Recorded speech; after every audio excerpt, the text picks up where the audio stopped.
ఈ విధమైనటువంటి పరిస్థితుల్లో ఈ చంద్రహాసన్ సినిమాకి వెళ్ళారు. వెళ్ళి సినిమా చూశారు. ఇంటర్వెల్ అయింది.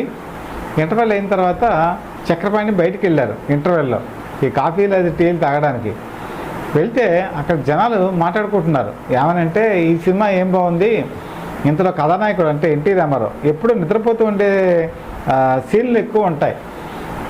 ఈ కథ నిద్రపోతుంది, సినిమా నాయకుడు నిద్రపోతున్నాడు, ఈ సినిమా కూడా నిద్రపోతుంది అని కామెంట్ చేసుకున్నారు. అది విధంగానే చక్రపాణి గారికి అర్థమైపోయింది. దానికే సినిమా మీద అప్పటికే పట్టు తెలిసిపోయింది. వెంటనే నాగిరెడ్డి దగ్గరికి వచ్చారు. మనం వెళ్ళిపోదాం పదండి అని చెప్పి నాగిరెడ్డి గారిని సినిమా థియేటర్లో ఇంటర్వెల్ మధ్యలో తీసుకొచ్చారు. ఏంటి ఏమైంది అంటే ఈ సినిమా ఆడదు, ఎందుకంటే ప్రజలందరూ కూడా దీని మీద పూర్తిగా విరక్తి చెందున్నారు. మనం మీరు ఇంటూ కూడా వెళ్ళొద్దు, వెళ్తే వాళ్ళు అడుగుతారు.